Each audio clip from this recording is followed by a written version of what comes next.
श्री राम भक्त हनुमान और रावण वध से जुड़ी कई कहानियाँ भारत ही नहीं, भारत के बाहर भी सुनी सुनाई जाती हैं। वाल्मीकि रामायण के अलावा भी कई देशों में अलग अलग रामायण लिखी गई है। ऐसी ही दो रामायण में रावण की बेटी के बारे में लिखा गया है। यही नहीं, उनमें रावण की बेटी को हनुमान जी से प्रेम होने का उल्लेख भी किया गया है। हालांकि वाल्मीकि रामायण या तुलसीदास जी कृत रामचरितमानस में रावण की बेटी का जिक्र नहीं मिलता है। आज हम बताएंगे कौन कौन सी रामायण में रावण की बेटी से जुड़ी कहानियाँ लिखी गई हैं। वाल्मीकि रामायण के बाद दक्षिण भारत ही नहीं, कई देशों में रामायण के अलग अलग तरीके से लिखा गया है।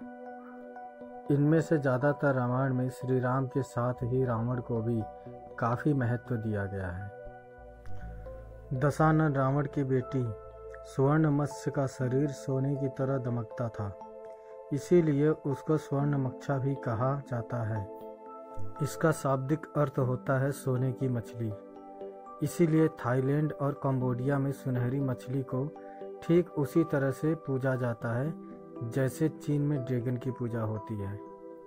हालांकि थाईलैंड में कुछ जगहों पर उन्हें ऐतिहासिक थाई पात्र तोसा कांत की बेटी भी बताया गया है। रामायण के बाद 10वीं शताब्दी में कंबन ने रामायण महाकाव्य लिखा, जो दक्षिण भारत में बहुत अधिक लोकप्रिय हुआ।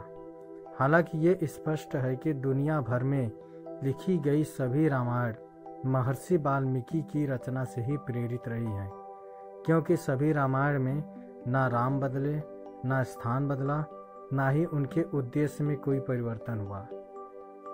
जब स्वर्णमक्षा ने राम सेतु के पत्थर गायब करने शुरू कर दिए तो हनुमान जी समुद्र में उस तक पहुंच गए।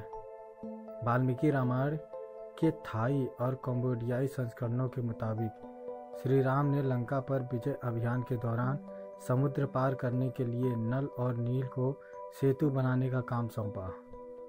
श्री राम के आदेश पर जब नल और नील लंका तक समुद्र पर सेतु बना रहे थे तो रावण ने अपनी बेटी स्वर्णमत्स्य को ही ये योजना नाकाम करने का काम सौंपा था।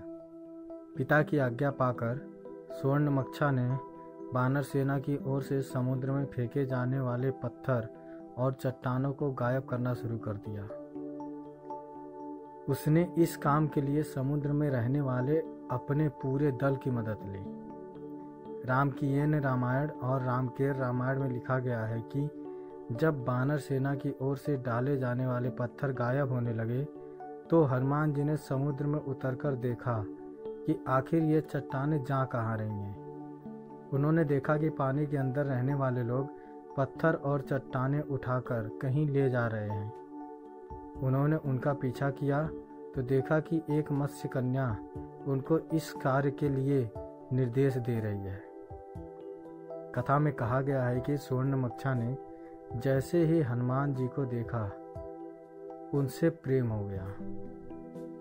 हनुमान जी उसके मन की स्थिति भांप लेते हैं और समुद्र तल पर ले जाकर पूछते हैं, आप कौन है देवी? वह बताती है कि मैं रावण की बेटी हूँ। फिर हनुमान उसे समझाते हैं कि रावण क्या गलत कार्य कर रहा है। हनुमान जी के समझाने पर स्वर्णमक्षा सभी चट्टानें लौटा देती है और राम सेतु के निर्माण का कार्य पूरा हो पाता है। दोस्तों, रावण की बेटी और हनुमान जी की ये छोटी सी कथा आपको कैसी लगी हमें कमेंट करके ज़रूर बताएं। अगर अच्छी लगी तो शेयर करें, सब्सक्राइब करें और लाइक करें। और हमें प्रेरित करने के लिए ऐसी ही अच्छी अच्छी कहानियाँ आपको बताने के लिए हमें अपने सुझाव ज़रूर लिखकर बताएं। बहुत बहुत धन्यवाद।